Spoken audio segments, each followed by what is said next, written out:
What's up, everyone? Welcome back here for another episode of Panthers versus the World. That's right, we're still here. We're still doing these.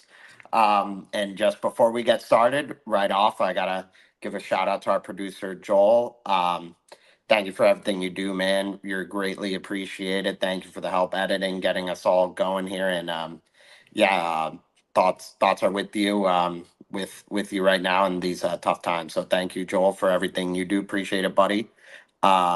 Jeremy, you're with me as well. We're both still here. We're still doing these, and it's all credit to the Florida Panthers for getting back here for another year. I'm pumped up, really excited. How about you? I mean, this is the entire season. They were saying like, "Hey, we're gonna get back there." Matthew Kachuk said it many times not in the interviews or anything, but when he was celebrating with his coach and everyone else, he kept on saying, "Hey, I promise we were gonna get there again," and he kept his promise. We're going to a Stanley Cup Finals for a second time in a row. I got chills just saying that because imagine saying that like to a Panther fan 3 years ago, especially or maybe even 2 years ago when they were coming off of that loss to Tampa in the second round when they got swept. Hey, in 2 years you're gonna be Eastern Conference champions 2 years in a row. You're gonna be going to the finals 2 years in a row. That What I wouldn't believe it. What would you have said if someone told you when we were down 3-1 to Boston that they'd be two-time back-to-back Eastern Conference champs? I would have laughed. I would have laughed in their face. Actually, I would have laughed in their face and I would have gone along with the joke. Yeah, and honestly, it's so crazy. And just to think, as I've said so many times, like just how like bad this franchise was for so much of our lives.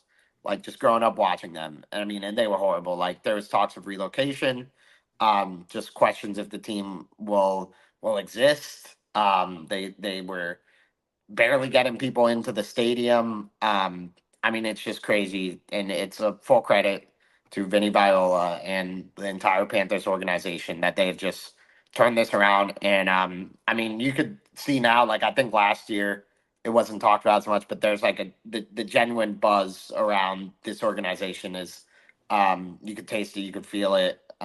It's so awesome to watch. It makes me just so proud to be a fan. Yeah, I mean, I think too. I think the most glaring thing that you can look at and that you can tell just how ready this team is and how they feel the buzz, they know they're ready, is just go ahead and look back at game 4 last season against Carolina when they won the conference championship. They move on to the finals. Look at their reaction compared to this year compared to last year. The Panthers this year almost, and Paul Maurice said it in the interviews too. He said the energy is a lot less than it was last year because that energy was just so high energy last year after we won it. This year they said that they're keeping it a little bit cooler and everything, and you can see it in the way they celebrated. Just hugged Bob like it was a normal other win.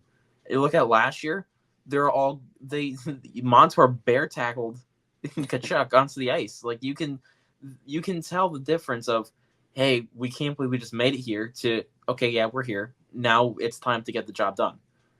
The way that the entire culture around this organization has changed over a matter of basically a whole calendar year is just insane. And it completely goes right up to the front office, to the owner of this team, to just everything that this club has gone through over the last decades or 2 decades. It's been just insane.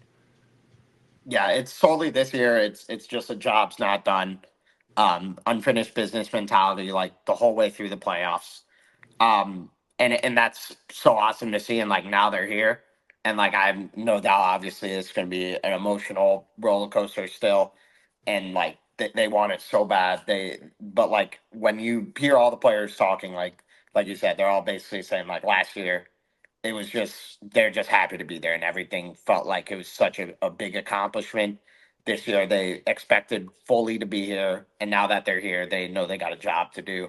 And they're gonna be come out ready, they're gonna do it. It's gonna be just awesome to watch. Yeah, I mean, like I'm just so proud of them.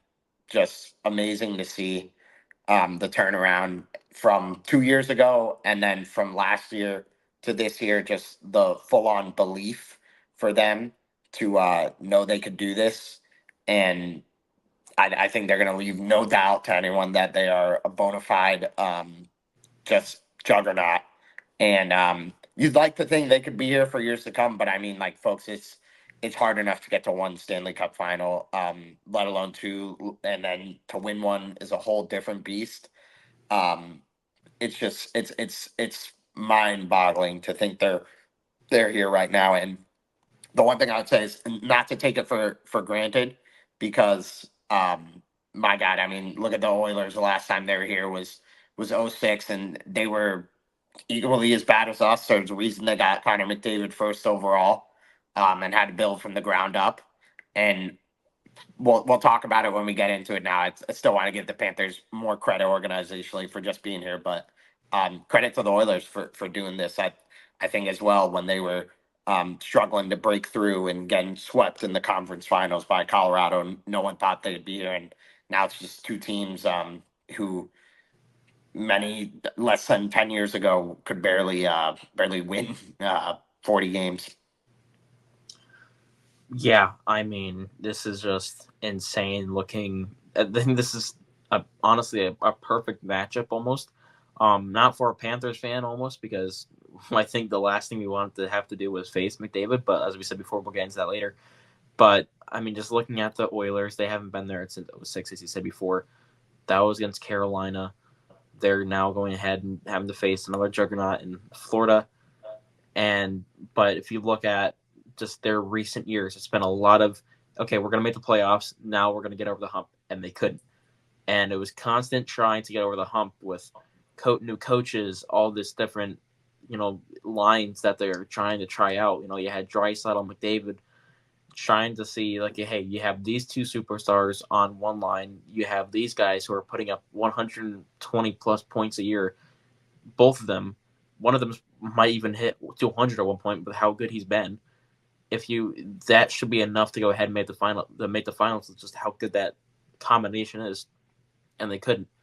And it was constant that they were unable to get over that hump. They never had the goaltending. The defense was always iffy at best. And now this year, everything has seemed to click, and they're in the finals. And you have to go ahead and give the Oilers the credit that they deserve as well, because just like the Panthers, it is insane how it's been this long, and it's been a long, grueling effort from the fan base having to go through that much suffering through the years of, hey, we're competitive, but we're not competitive enough. But hey, in the long run, it works out. And for the Panthers and the Oilers fans, it's been a long, very long last 15 plus years basically. And they're both here in the finals in 2024. One of them's going to walk away happy. One of us is going to have to walk away sad. But in the end, these two fan bases are fans of two amazing teams, and hopefully these two teams continue to be this dominant over longer years. But as we said before, I mean, the Panthers could have easily lost to Tampa in the first round, and we wouldn't really bat an eye, because it's the playoffs. You can't really go into the playoffs expecting a sweep or anything like that, because at the end of the day, all these teams made it here for a reason. They're there for a reason. Even the Capitals, who were, they got swept by the Rangers, they could have easily stolen a few games, but they got there for a few reasons. Look at the Panthers last year. They easily should have gotten swept by the Bruins, and they made it all the way to the finals. All you have to do in the end of the day is make it in. You can go ahead and, put up a little bit of a fight. But, I mean, it is so hard to make the playoffs, to have to go through all of the tough battles, to get through, 5 games, 6 games, 6 games, and then another battle on top of it. Look at the Oil. I think it was the Kings years ago, who I think they had to do 7 games every single series besides the finals. It is a long, grueling effort to make it to the finals and go ahead and go. The credit is due to both the Oilers and the Panthers, because they both went through their own gauntlet of teams, and they're here for a reason. Yeah, I think a cool way to kind of talk about it is like to set it up. We'll talk about kind of just the storylines, and then a breakdown of the matchup. But yeah, I'll touch on the Oilers first, and then we could do kind of like just the big overarching storylines of this. Yeah, I mean, like, I think when you're breaking down the Oilers, you have to start with the defense. No, I'm just kidding. Obviously, you have to start and end with Connor McDavid and Leon Draisaitl. I think it's number one and two best players in the league. I think consensus, if you ask everyone, that's what they're going to say. I don't think that's shocking. Some people would put McKinnon or you'd still put Crosby, but I mean, I'd be so curious, so interested to see Draisaitl on a different team. But and the guy's amazing. I wish that was who we took in that draft, but that's revisionist history. I'm sure when that happened, I wasn't had no idea even who Draisaitl was. Um, but man, he's just amazing. I don't think he gets plenty of credit, but he doesn't get as much as he deserved because McDavid's on the same team. And then you have Zach Hyman, who is the perfect hand and glove fit with Connor McDavid. And that team just like Sam Reinhart scores 50 goals this year in a year where like not scoring was down, but I don't think anyone thought this year that Reinhart or Hyman were going to get as many goals as they did. And then of course people try to discredit Zach Hyman for the strangest of reasons, saying he's rich and this guy like has done nothing but play his heart out every year. I'm pretty sure you probably did know this, but originally drafted by the Florida Panthers, Zach Hyman. I did not. Yep, and I refused to play here. Wow. He was like it was like a fourth round pick or something who would not play anywhere but Canada, and then I did not traded know to that. Toronto. Yeah, so Did we we did we got to get get revenge anything? on him. I want you to go ahead and look that up. Did we get That's what anything I'm gonna for look that? up at right now. But yeah, and then some other. I mean, Evan Bouchard is just incredible. Just like Um, former Toronto Maple Leaf draft pick Carter Verhaeghe. yeah, yeah, it's unbelievable some of this stuff and that you see here. But yeah, if you want to touch on them while I look this up here.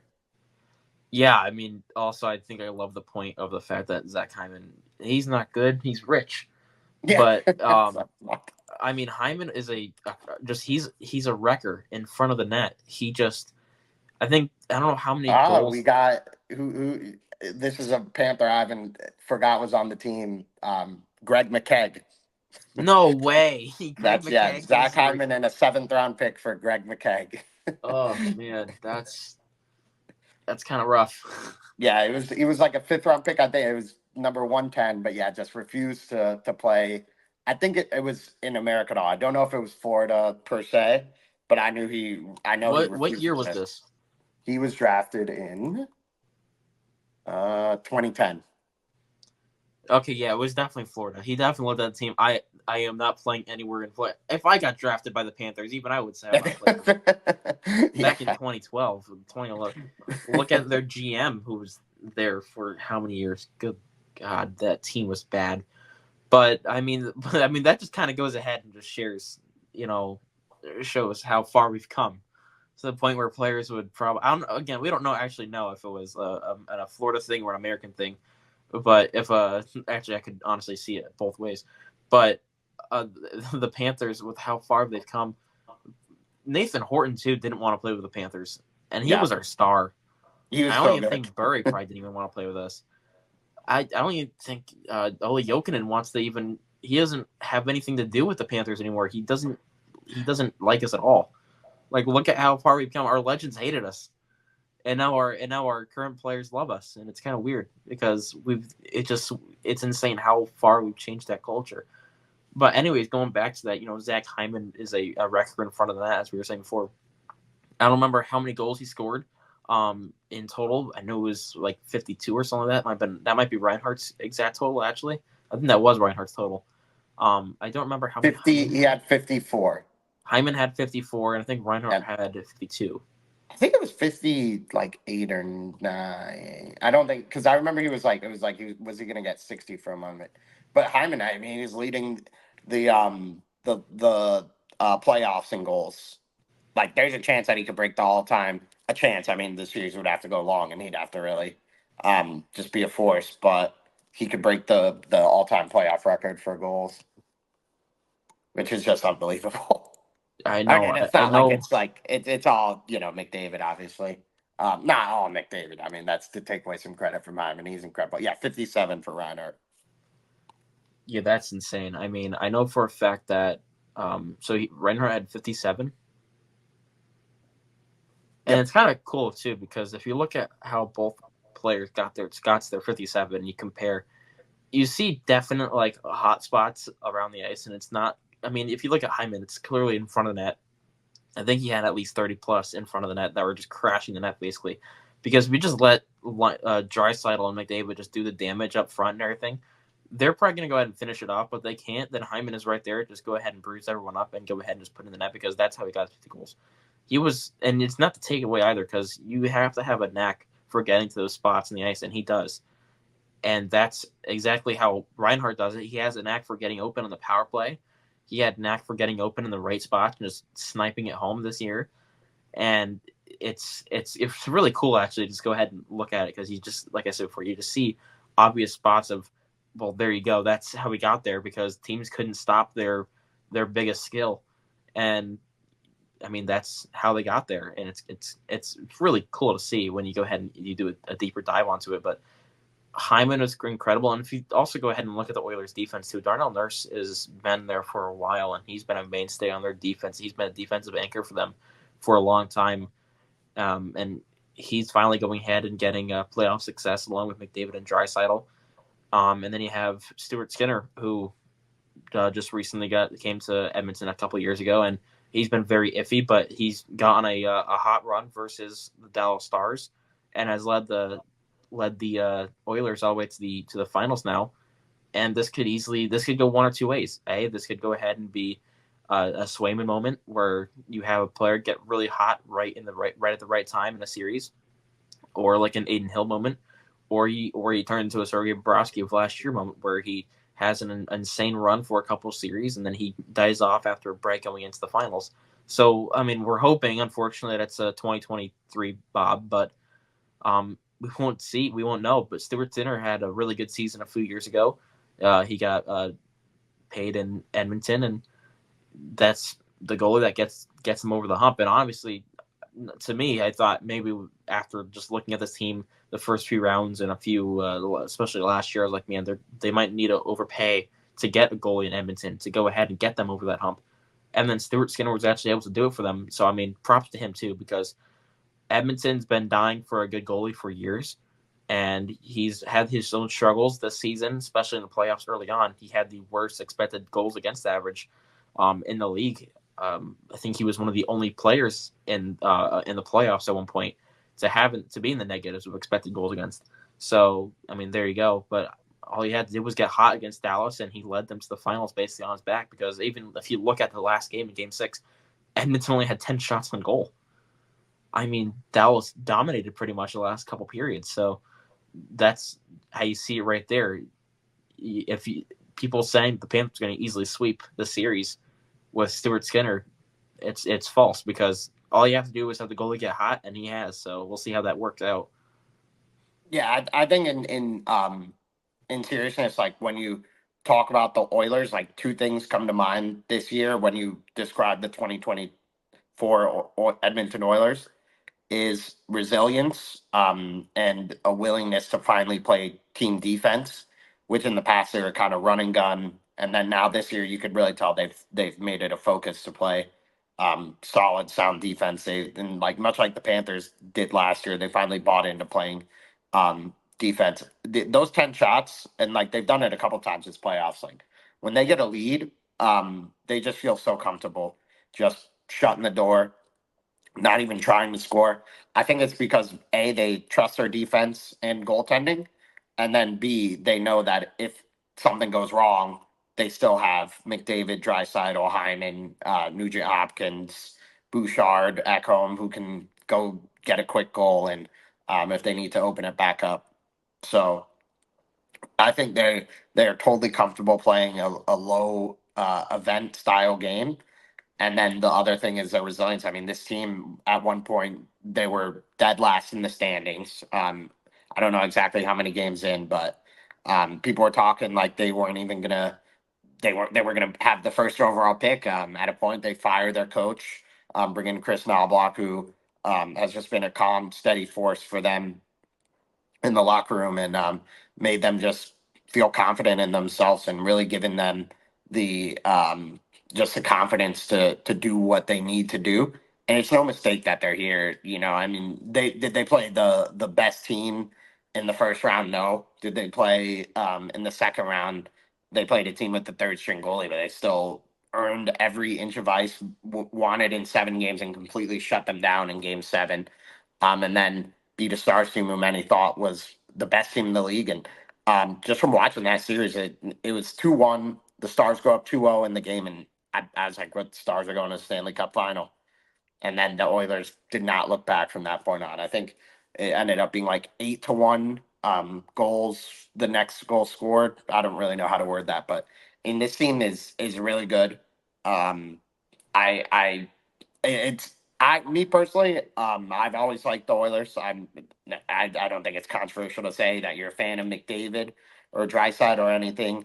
The problem is they're standing in the way. So um, they I don't like them right now. I think when they It's interviewed nothing Matthew, personal. It's just it's nothing business. personal. It may become personal, but it's not yet. But they asked If he Matthew takes a Tkachuk. cheap shot, then absolutely.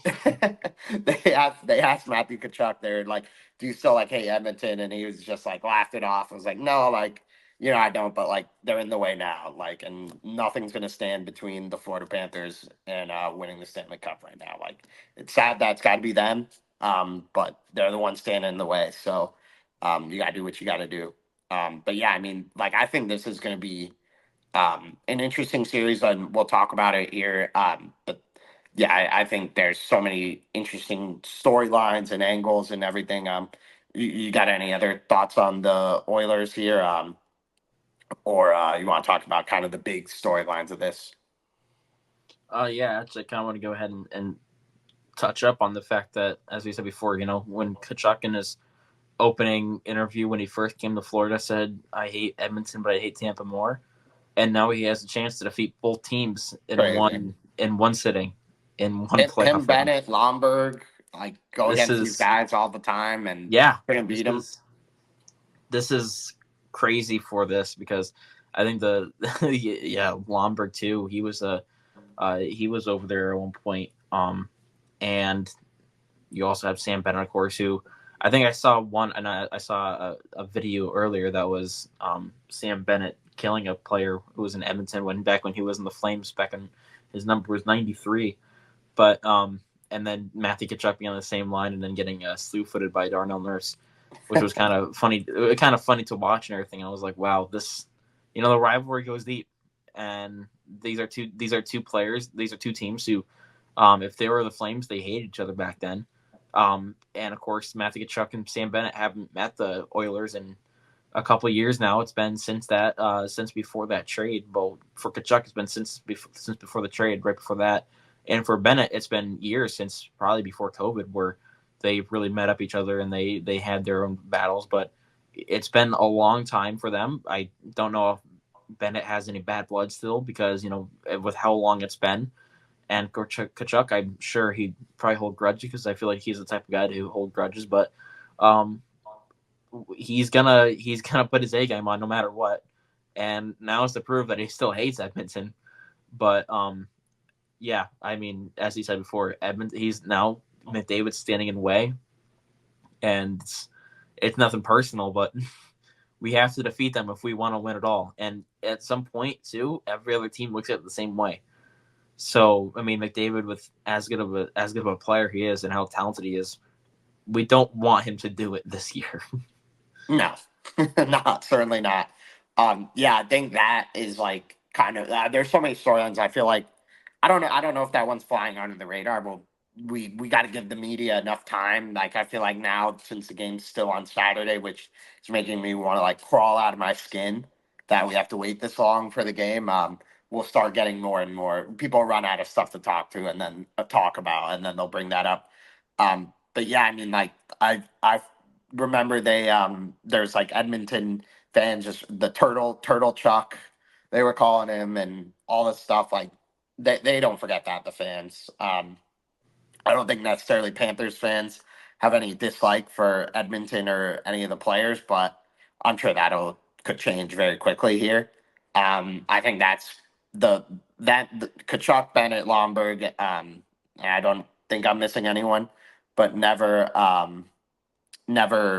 being able to beat these guys in the past. I think that's definitely an interesting, great storyline to talk about. Um, the other one, I think that's overarching that I find very strange, and I'm curious your take on it. The Edmonton bringing the cup back to Canada, like wow, cool thing. Like everyone, the media just being like everyone from Canada, they're rooting for Edmonton. I don't buy that for a second. If it were the Tampa Bay Lightning in the Stanley Cup, I would not be rooting for the Tampa Bay Lightning. Like I want some Wow. of my friends like happy, but the overarching Tampa Bay Lightning, like I don't want them winning. The like rivalries exist, like in college football, for Yeah. example. I don't want. I don't. I went to Florida State. I don't want Florida winning everything, anything. Same with Miami.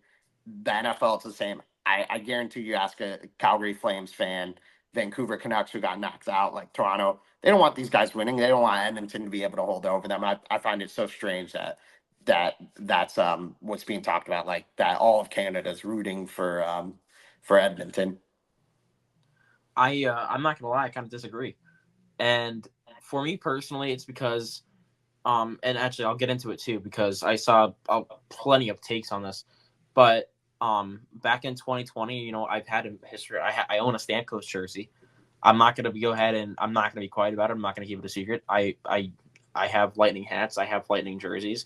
I have Maple Leaf jerseys. I have my own little collections of jerseys, not because I am a secret Maple Leafs lover, but it's actually that would be the biggest turnaround if I just whip off this hat and throw on Maple Leafs hat. I'm just like I've been pranking you Been guys this entire imposter the whole time, time. uh, and then I go off on Matthews. But the point of the matter is the fact that this is it's a rivalry, but at the end of the day, let's keep the cup. And for me, it was Florida has been through so much. Everyone's been saying, what, Tampa and Florida don't deserve to have their own teams because down south, Florida doesn't. In hockey doesn't belong in Florida. Those are sunshine states. They belong with sunshine sports. And for a long time, that was the case because Tampa took its time to become a contender. And through, after their '04 Cup run, after that, it was a little bit bleak. And people were saying again, hey, they don't deserve to have a team. And, you can look at both teams. Both teams have gone through so much adversity at times with needing to go ahead and battle against relocation rumors, Florida especially, during their, 2010s. And now look at them now. And 5 straight years where the Lightning made it 3 times in a row, the Panthers have now made it twice in a row. 5 straight years making the Stanley Cup Finals where the hockey will be played in June in Florida, which is amazing to hear and it's amazing to see. And I'm not gonna lie, like I rooted for the Lightning back in 2020 when the Panthers didn't make it, and because our GM was none other than Mr. Dale Talon, so we were cursed from the get go. But when we got knocked out of by the Islanders, I looked at it and I was like, you know what, this is New York, this is Tampa's time because Tampa deserves to win because they've gone so many times, and we weren't necessarily a rival back then. We weren't a rivalry back then. I rooted for Tampa.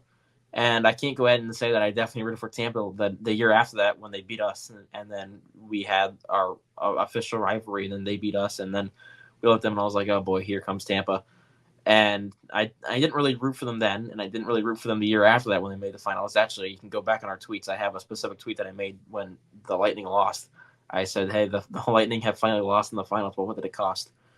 And I definitely didn't root for them that, especially 3 straight years in a row, but I definitely rooted for them when they made their Cup Finals run. So, I mean, in that favor, I understand why Lightning fans aren't going to root for us. Completely understand rivalries are rivalries for a reason. You don't just go ahead and switch votes and everything. But I almost feel like it's different with how close together the two rivals are, because sometimes you don't see rivals this close. Someone said specifically, I remember this case because someone said, I quote tweeted it earlier, rooting for the Lightning fan rooting for the Panthers in the finals is like a Rays fan rooting for the Yankees in the World Series. And I thought to it, I'm like, this is completely false because there's a whole difference. In retrospect, there is no other sport where you can go ahead and have a difference that is like this, because there's just not many. Because in baseball, the Rays and Marlins aren't rivalries; they're in whole different leagues. There's none other teams that are like this in football or in the NBA, where you have teams in the same state that are so close together that are rivals like this. You don't really have any, and I'm not really a big fan of basketball, so I can't go ahead and say like how like Lakers or Clippers or anyone else, like how big a rivalry that is. I don't know how that would work out. But for me personally, there isn't really a connection or a link between those two, like, Rays and Yankees. You can't really compare that because those are miles apart. Red Sox and Yankees, miles apart. Those are two different states. And credit, it's up north and they're still close to each other, but there's a difference. Florida and Tampa, they're in the same state. They've been through so much with needing to battle rumors of relocations. Personally, I would, if I was a Lightning man, if I was a Lightning fan, I mean, it would be a different scenario. But for me, I would personally say, you know what, keep the cup in the state. Let's continue this on this league because for what we've gone through, I think we deserve it, and that's how I stand on the matter. No, I totally respect that. For me, I just don't get it with Canada. I think I personally like. I think like the average, if you aren't a fan, like a diehard of a team, in Canada, then you're probably rooting for the Oilers, and like I think a lot of people are rooting for McDavid. But like Yeah, I think if you're just like like a diehard like of any team, I find it hard to believe that you're like maybe I don't know. That's just my opinion. But yeah, I mean I think there's some other great storylines here. Um, an underrated one to me is Barkov. Um, I get versus McDavid slash Draisaitl. Barkov, without a doubt, has proved that he's the best defensive forward in the NHL right now. And he's got a chance this series to make a very loud statement. And it's not like he's one to ever make a statement, but he always shows up on the ice. And I am honestly, um, I mean, we don't know Barkov's ceiling. Um, we'll find it out this series. How good he could be. He could go make a claim to be an all-time great this series, which is saying something. Like he can really, really make an impact on his legacy. While on the flip side, so can Draisaitl and McDavid. Um, yeah, I mean Stuart Skinner, as we kind of talked about earlier, just being resilient.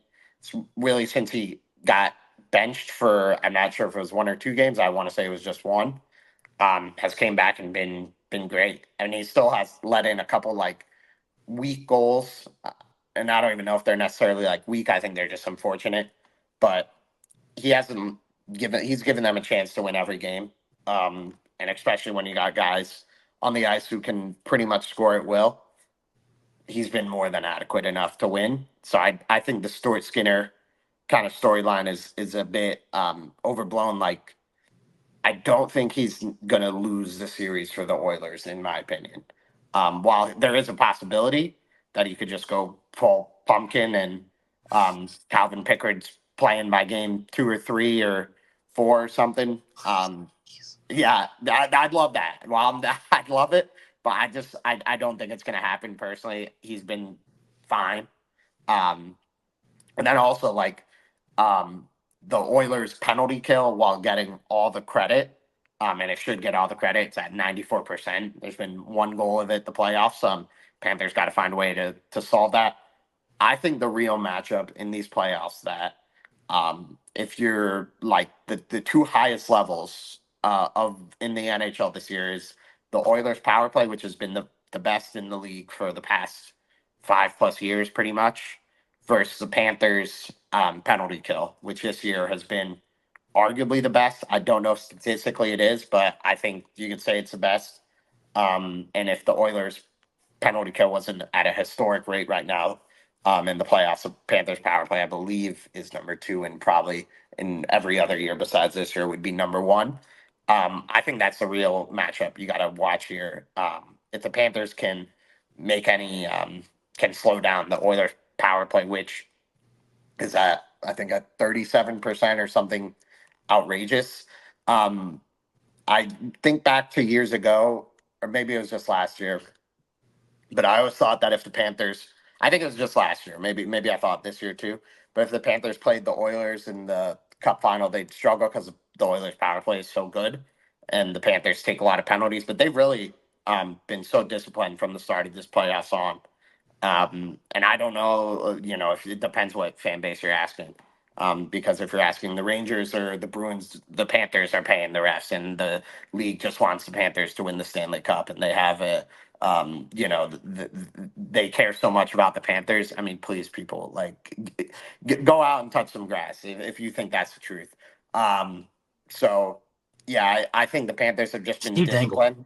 Yeah, they've been calculated. They've been calculated at times on what they're going to do and how they do it.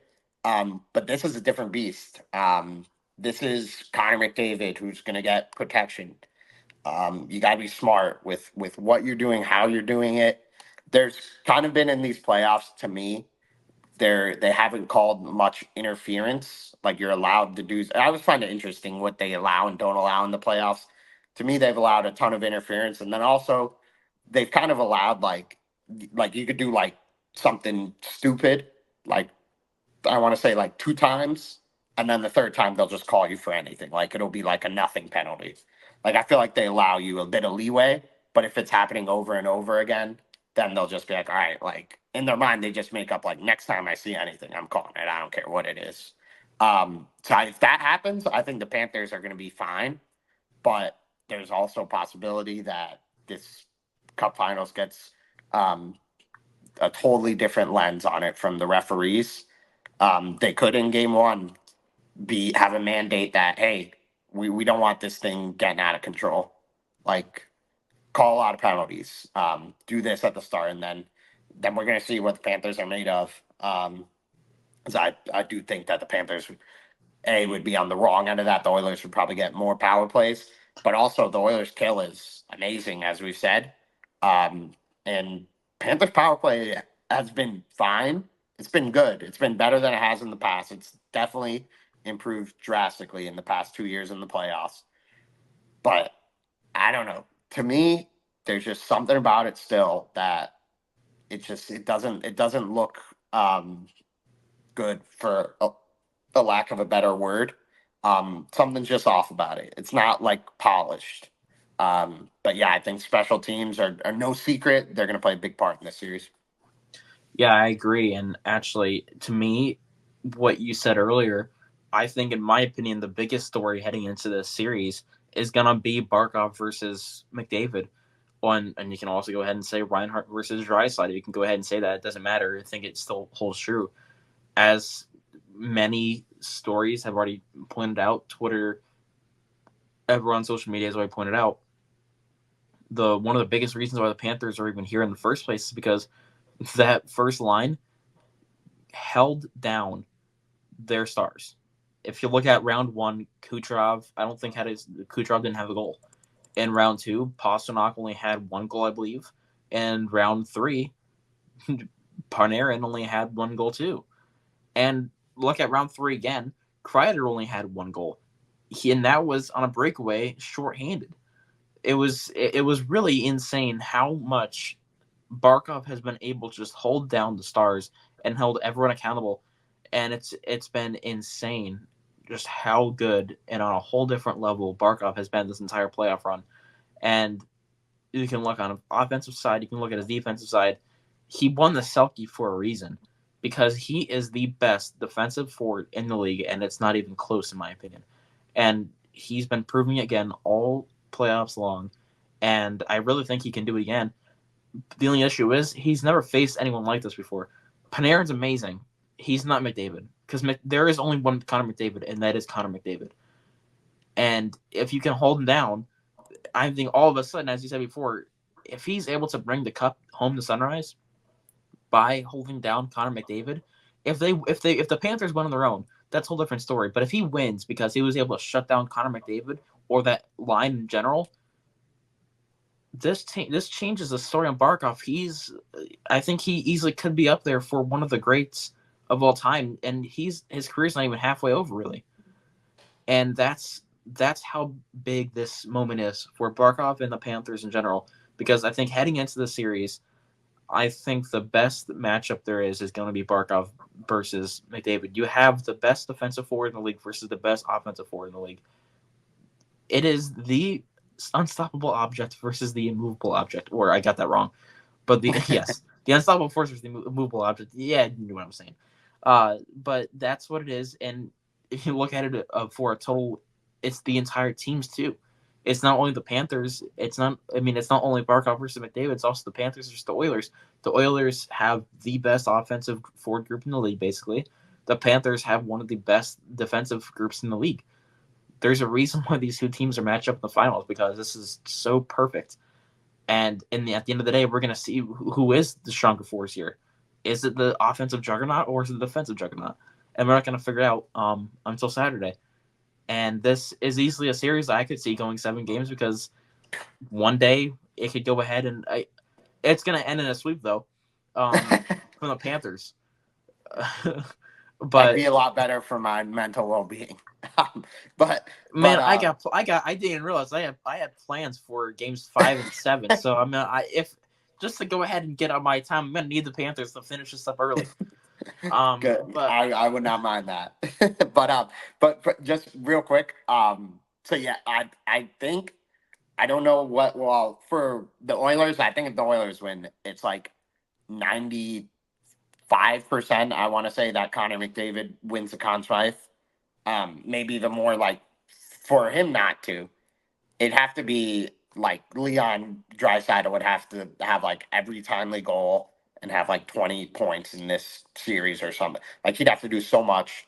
And then on the flip side, I think Barkov wins it. Not as often as McDavid. Like I think he wins it probably like 60-70% of the time. I think that there's a chance also that some other guys could win it. Like I think Kachuk has a very good chance, and Bob Chuck and also Bob have has a probably the chance. two Yeah, best chances on this team to win. With how good Bob also, if the Panthers won last year, it was gonna be Bob 100%. yeah, And yeah. if Or they win Kachuk, this or year and Kachuk. Bob has an insane, oh yeah, there was a guy named Kachuk who had an amazing playoffs too. Um, so I mean, I think those two players are probably the most likely to win it. But who's most deserving? Barkov.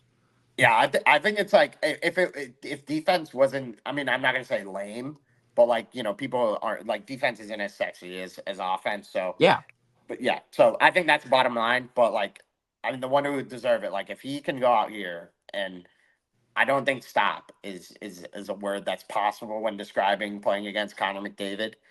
You can only hope to contain him, but if he could realistically minimize his effects, like you got to give full credit to Barkov and then some. But yeah, I mean, I think the other storyline that is kind of a bit overblown too is the depth of the Panthers is so much greater than the Oilers. While I do think it is greater, I think that the Oilers' depth is underrated. Um, they have some guys who are stepping up. Dylan Holloway's having a great playoffs. Corey Perry is going to be in here, and Corey Perrying it up.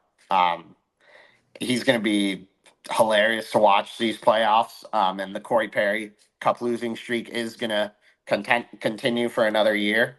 Um, but yeah, I mean, he's going to be a menace in this series. Darnell Nurse isn't afraid to mix it up. Evander Kane, who did get injured in Game 6. I think he's going to. They said he's going to play Game 1. But a question of how bad is the injury? I mean, I don't know if you got a chance to see, but the Rangers exit interviews came out like it was like Truba said he was hurt, like broken ankle, and then weirdly said he wasn't hurt, and then everyone's like, "Well, wait, so you're just terrible at hockey?" Adam Adam Fox is hurt. A couple other guys, like everyone's dealing with something this time of year. So I don't know how effective Evander Kane will be, but I mean he's not afraid to get dirty, and just muck it up with anyone. yeah. Well, Um, it's worth noting too. Evander Kane versus the Panthers has been a long running feud for years now, so this could also get dirty fast. yeah, Adam Henrique, great deadline pickup. He's been fine. Ekholm's a monster. I mean, this is a really good team, like as well. Like, I mean, I don't think that's a hot take or anything. Um, it really, honestly, it depends who you ask. Like for this, because there's so many different opinions. There's some people who like think the Panthers are going to roll. Some people think the Oilers are going to roll. People think it's going 7-6. The most common I hear is 6 games. And then the last thing I'll touch on and kind of your thoughts about it is like everyone, um, not everyone, but I've heard a lot of people being like the Oilers are going to find success in this series easily because they have guys who can elevate the puck and go high on Bob, and that's where Bob struggles. And like, what I just say to that is like, is there any goalie that like doesn't struggle when you snipe it perfectly, bar down? And the Oilers have plenty of guys that can do that. But yeah, I do find like that sometimes like Bob has the weird, if you're watching this, the he does that, and I'm sure that looks that looked great. But yeah, but It's that's what he every does. single time that happens, I want to throw my phone across the room. Stop! Like that's not technique. Stop! I can't teach you that. But yeah, what do you think So about if frustrating. that's like something the Panthers gotta? I don't know what you do to stop that. I mean, I guess you tell Bob to step up more. I don't know. Bob, if you see the puck, make the save. It's a good idea. See puck, catch puck. But yeah, I mean, I think there is a lot of that going around. Just like, hey, the Panthers are gonna face Stuart Skinner, easy sweep for the Panthers, or the Oilers are gonna be facing Bob, who struggles with the high pucks, or struggles at times. Oilers and four. At the end of the day, I think it mostly just comes down to Barkov versus McDavid, and that's what it's going to come down to. And I don't think, no matter what happens, I don't think it should have a hindrance on either's legacy. I think at the very worst, though, it should. I think at the end of the day, it's a win-win, just because we get to see two of the greatest players in the game go ahead and get to face off. One who doesn't get as much credit, even though he's one of the most underrated player in the league for like 100 years now. But um, it's going to be an amazing matchup. One that's going to make every Florida Panther fan probably want to rip their hairs out. And same goes to the Oilers, because this is, again, a defensive-minded team versus an offensive-minded team. It can only go one or two ways, and it's going to be very physical. We know how this can go. Kachuk's going to be able to face his former demons in Edmonton. He knows he knows what it's like to lose to them. So I can only imagine Kachuk's probably going to have to turn up a notch. I can easily see him having an amazing series, and him winning a Conn Smythe. I could also see Bob having a tremendous series, and I can also see Barkov having a tremendous series. And then the same goes to Draisaitl, McDavid, all of them. It just goes either way. These are two heavily stacked teams. There's reasons why they made it, and I'm not gonna lie. I said a lot of times the four best most stacked teams in the league heading into the playoffs are going to be Florida, Carolina, and New York, for the top three at least. I definitely kind of doubted Edmonton would get this far, and they have. And I'll give them the credit Because because me they've too. surprised me. Yeah, I definitely have been a doubter of them this year. While in years past, I, believed in them because they had like the McDavid Draisaitl factor. I don't know. Just this year, I wasn't buying it. But I mean, they're here for a reason. I think one thing that a lot of people, and Panthers fans included, like are going to be a bit surprised by in this series, if you haven't been watching the Oilers all year, is their commitment now to defense. They truly are. Like I'm telling you, they're defense first this year. They have the ability to turn on the offense at any second, and the offense is going to be there. But I really think that like people are going to be surprised and at the level of defense that the Oilers are going to bring to the table in this series. I think that there's so we'll talk now. To me, well, I'll talk about it and then you could bring up, talk about it too or whatever. But kind of the path to victory here for both teams. Um, so to me, for the Oilers, I think the path to victory, the most common, straightforward path to victory, would be to turn this into a full blown shootout, and you make the Panthers be your best guys who can score at will, and Draisaitl, McDavid, Hyman, Nugent Hopkins, Bouchard. You say that our guys can score more than your guys. Good luck beating us. I think that's the most straightforward path to victory to them. Um, and when that possibly may get it done, because I don't know if that happens, if it turns into like games that are 6-5 every game, I don't know if the Panthers can hang with them. The other path to victory, I think, for the Oilers would be Stuart Skinner rising, elevating his game, playing at a higher level. And you get the timely goals from McDavid and Draisaitl, and that's enough to do it. Connor McDavid cementing that he's in the conversation with Gretzky and Gretzky alone. Like he elevates himself to a level that's higher than the other greats of Crosby and Ovechkin. He says like I'll fully take over a series myself. I'm 4 wins away from the Stanley Cup. I'm not letting anyone stop me. Those to me would be the path for the Oilers. I have a lot for the Panthers. So if you want to say how you think the Oilers could win this series, go ahead because I'll spend like 10 minutes talking about the Panthers here. I think the only way I think the Oilers win the series, and I don't want to say the only way. Well, no, I think there's two ways. Realistically there are two ways where the Oilers come out with a series and a convincing series win here. I think it comes down to, again, as we already said it. I've already said it 10 times probably already. But Barkov versus McDavid. If McDavid is able to prove that he is the best player in the world, and that line dominates, that is a huge way that Edmonton's going to be able to beat the Panthers.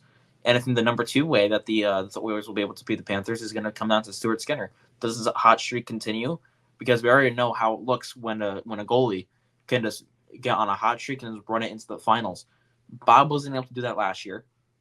Skinner maybe can do it this year, and hopefully he doesn't. But if Skinner does, and he turns into a really good goalie and a goalie that he had proven to be years ago when he did become the starter years ago, they could easily win it, and I think that's a way that they win it.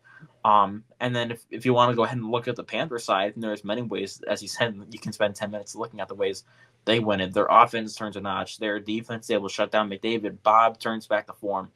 There's so many ways that the Panthers can win it, and I think there's limited ways that the Oilers can win it. But let's not get me wrong. The Oilers are still a very good team. They could still, they could still win it. Maybe their defense surprises me a bit or something, but I think the main things that you're looking at from Edmonton are the offense and the goaltending, and that's what I think it's been for years, and I think that's what it's going to come down to again in the finals. Yeah, I shouldn't have let you go because you took the words right out of my mouth. There's so many more ways here.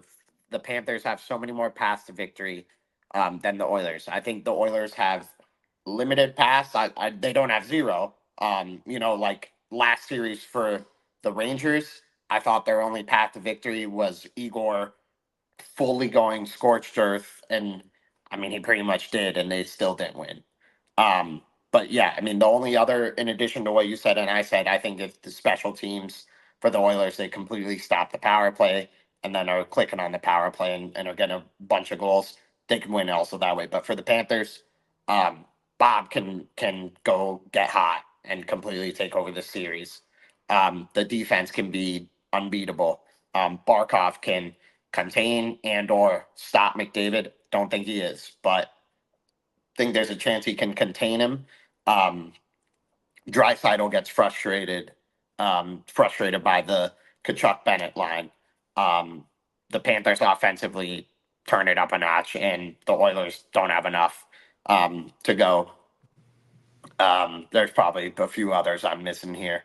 The Panthers depth guys outplay the Oilers guys. There's a few others. Again, we could go on, but there's just to me so many more paths for the Panthers to get here. There's not like one single way that the Panthers need to play to pull this off.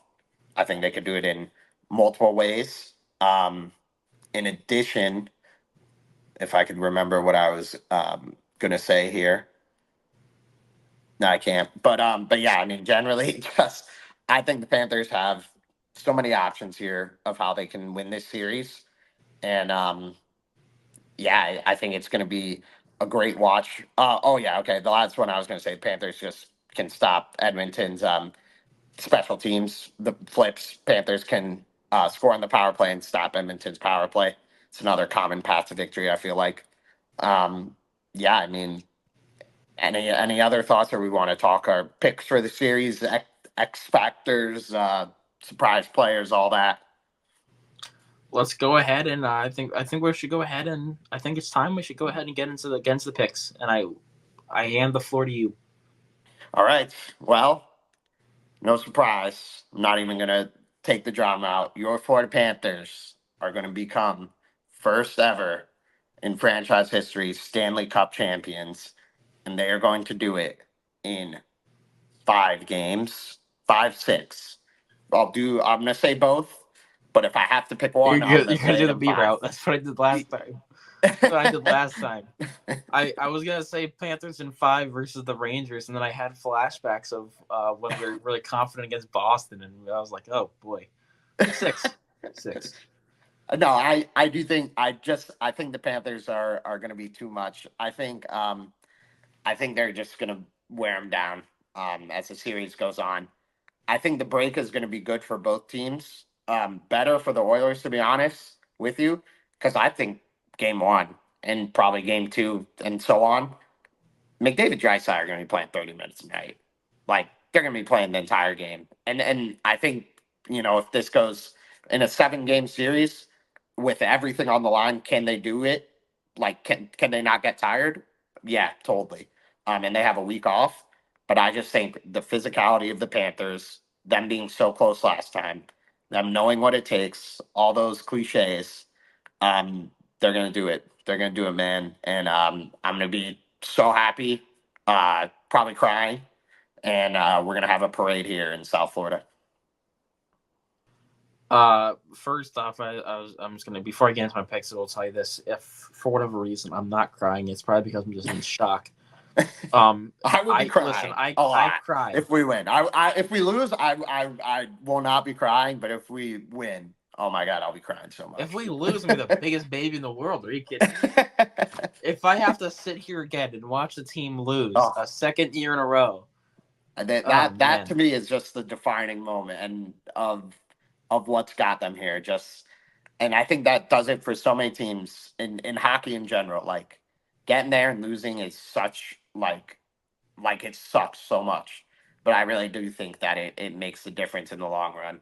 Um, just losing in general and getting your heart ripped out of you so many times. Eventually, when you get there, you have that bad taste in your mouth, and you do it. And that's exactly what Barkov got last year. It's exactly what Kachuk got last year. It's what the team was able to get last year. From last year was such a building block season for us. And, going into the season, before the playoffs even started, you go ahead and say, oh, it's a building block season because you're trying to see what fits and what works for next season when you really turn the corner or something. But then you realize it's a building block in so many ways because you got to see what didn't work and what didn't. And you got to get that taste of making the finals. And when you don't get when you only get a little taste of it, you don't get the full thing. And you look back, you're like, hey, we really want the full thing. We want to make sure we're good enough. And we've heard the stories countless times of, oh, there were 3 weeks after they lost the finals, guys like Verhage were running out ice and already back on the ice practicing whatever. That's great. Now it's the time to show that you meant it, that you want to win it, because now you're back in the finals. And if you lose a second year in a row, then you start looking and you start asking questions because you had 2 chances at it. At one point, you have to win it, and this is their time. This is their time, and the Panthers are going to bring home the Stanley Cup in 6 games against the Edmonton Oilers. They're going to play 6 games. They're going to win it in 6, 4-2, the series lead. And I'm going to go ahead and say Conn Smythe is going to go ahead and be Matthew Tkachuk. My conflict is going to be Barkov. I do think that the narrative around him is building, and all he has to do is this series is go out and cement his legacy and just limiting what McDavid or Draisaitl do because I don't think they're going to be put together to start the series. But then I think as the series goes on, if the Oilers become desperate, they may be put together. So I think the goal is going to be to probably stop one of them. You know, that's just my 2 cents. But yeah, I mean that's my consummate pick. I think that the narrative is there, like I said, and it's there for the taking for him. Um, yeah, I'll go with like a underrated X factor, and then I'll think if I got any other thoughts here. My X factor in the series, I'm gonna go with Gustav Forsling. It's been a monster these playoffs. So glad we signed him before this run because That contract looks like one of the best in the NHL now. I mean, Um, heading into next season, it's probably gonna be one of the top 10 easily. oh, I for mean, sure. that is the biggest bang for your buck you could have possibly gotten. 5.75 over 8 seasons for playing at an elite defenseman level is just insane, and that's what we got. Bill He, Zito, you are God. yes, yeah, he really is. That guy, we haven't talked about him, but man, I mean, he's the reason we're here 2 years in a row. But yeah, Forsling, I think that um, the offense has been there, and I think it's going to continue to be there. These playoffs, he wants it. But to me, when I've watched him these playoffs, his skating ability to just stop on a dime when these guys are turning is mind blowing. Um, it's unreal. And I think that for the Panthers to have a chance at shutting these guys down, who are just elite skaters in McDavid and Draisaitl, it's going to take a team effort, and Forsling's going to be leading the charge defensively. So yeah, that's going to be my guy who is going to. Besides, I mean, I guess honestly, Forsling is one of the big guns. I don't know why I'm saying he's not, but yeah, I think he's gonna be the reason we win the Stanley Cup when we look back at it. Yeah, that's I think my underrated X factor, or maybe not even underrated, but honestly, I think the X factor. I'm gonna go ahead and say Nico Mikkola, and that's an odd Everyone, choice probably, but I'm gonna go Nico Mikkola because we signed him for a reason to be a mainstay defenseman, a defenseman anchor, not a defenseman anchor, but a defensive anchor, on that second pairing, and I think he's on the second pairing right now. I think right, yeah, yeah, with Montour. and I think this is his time to go ahead and be that defensive anchor because I think he's had many great moments where he's shown that he's great defensively. Then he's had his moments where he had some defensive liabilities and issue, but I think it really comes down to this final series because Nico Mikkola is defensive defenseman. You're facing the best offensive team in the league. It's time for Nico Mikkola to step up even more and provide defensive value even more than he already has. And I think he's been terrific this entire playoffs series. And if he can go ahead and increase that his production already just from the defensive end and play like he already has, shut down some of the lines, the Panthers are gonna win the series easily. And it comes down to the defense, I think, for the Panthers, and that's I think it comes in down to you're gonna get production from that number one line no matter what. Because I mean Ekblad and Forsling are two amazing defensemen, and then you look at the second line, and this is where you want your depth and you want your other players to step up, and I think this is where they step up, because Montour hasn't been too amazing, but now I think it's where we see a little bit more from Nico Mikkola, not on the offensive side, but from the defensive side, and I think we'll see that. So that's going to be my X factor in this series. Yeah, and then I got couple things to talk about real quick, and then we'll wrap up here. So I think we haven't talked about it at all. First going back to the Rangers series, not touching the trophy. Um, good, good. And then second, hilarious with Maurice telling Barkov that what a fun, awesome moment. And just the team in general, just so many cool moments. Like after the Rangers series, the ride has been amazing, and it's still just getting started here. So yeah, I mean, just beating the Rangers in itself was awesome, but it's crazy that like we doing this for an hour now, barely even talked about it. Is like the Panthers, we're all business. We were expecting to be here. Um, but yeah, I mean, and anything you want to say here, and then we'll give the closing thoughts. My last thing I'll go ahead and say is if the Panthers don't win this year, then you can go ahead and you can go ahead and officially throw out that curse. If you win it, you can't touch or whatever curse. Because then if they lose again, then Maurice is looking at it. Who touched it? Who touched it? Did someone take it when we weren't looking? Because that I mean, it would officially throw it out the window. Because then when the Panthers did touch it last year, and I don't remember who it was. I think it was Kachuk or Barkov, whoever was bear hugging it into the locker room, because the famous photo of it. Everyone was saying he touched it. We're gonna lose now, and then they did lose. That's why. And now, if you look at it this year, oh, we didn't touch it, we're gonna win. I'm like, well, let's hopefully, Hopefully it's that because simple. if we do lose, Maurice is gonna lose his mind because then he's gonna go in the locker room. Who touched that? Someone touched it. But yeah, I mean, I'm so excited. It sucks that it's not till Saturday. Um, but there's plenty of more stuff to watch about this finals. Man, I mean, I'm so excited to watch it, to be there, to for these guys worked so hard to be there for both teams. Um, and while I hope it's a quick win for the Panthers, um, I don't hope we get an all-time classic series.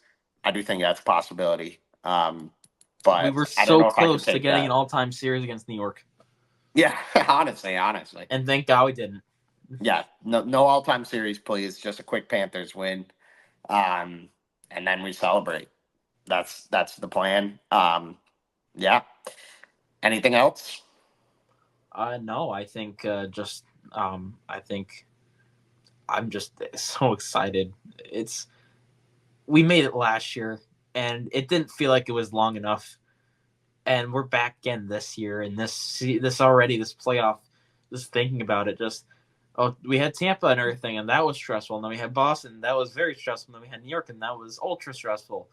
And it keeps on getting worse and worse and worse. And as you get closer and closer, you start thinking, oh my god, we're back. And then we won in Game 6, and then you're really thinking like, wow, we're back in the Stanley Cup Final. And then that's when you start thinking to yourself, man, if they pull it off, this is the best. This is it. Then everything that this team's worked for, all the pain that you've had to endure, all of the losing that the fans have gone through, that Barkov has been there for, and all of the fraudulent things that have been thrown your way, especially from Steve Dangle's podcast, you can finally throw it out the window because at the end of the day, you won the Stanley Cup, and only one team wins it a year, and this time the Panthers have the chance to do it again, and they didn't win it last year, and this is their time to do it this year, and I think they have the right pieces, they made the right moves. I think they're going to do it. I think so too. Quick story, and then I'll sign off here.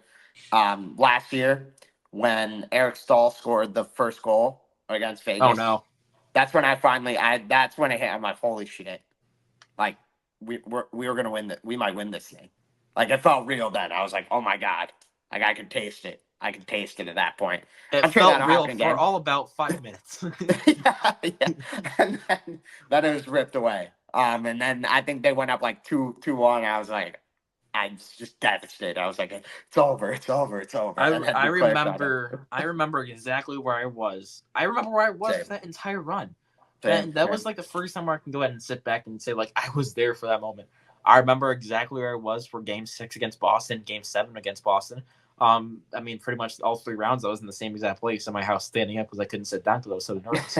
But I remember in Game 1 I was in Tampa, and I remember being in a hotel. I remember sitting down on the couch while everyone else is asleep in the hotel room. I remember sitting down by myself watching it, and I remember sitting there watching Eric Stahl score it. And I remember the first thing I did, I'm like, wow, that's crazy. We're we're up 1-0 in the finals in Game 1, and then I pinched myself. I'm like, oh my god, and Eric Stahl was the one who scored it too. It wasn't even Kachuk, it was Eric Stahl. I'm like, oh my god, we're getting production from our depth. We're gonna win it all. And then of course Vegas scored like 2 goals after that, and then Duclair scored again, and I was like, oh, this is cool. And then flash forward to when right before Game 2 started, and as we're getting back to the hotel, I'm saying to myself, I'm like, okay, this is where we're even the series. We head back to Florida 1-1, and we get ready for a long battle of like 7 games against Vegas. Before I could even get back to the hotel room, it was already like 4-0. And I remember sitting down, I was like, okay, yeah, this is okay. We got humbled. Yeah. It wasn't our time. No, but now it is. And yeah, the for Operation Hold Serve at Home is on. Doesn't not a must succeed operation, but you win two at home. be the closest the franchise has ever been to a cup, and I'd like our chances a lot then. But we got game one first, and yeah, we'll be here for it all. And thank you guys, everyone who's stuck around with us and been here. You can tell by our excitement for how long we've gone that it's big times in the hockey capital of the world of South of Florida, and then the bigger hockey capital of the world, South Florida. So yeah, we're gonna be here for it all, and the excitement can't stop. So let's go Panthers, go Cats, go.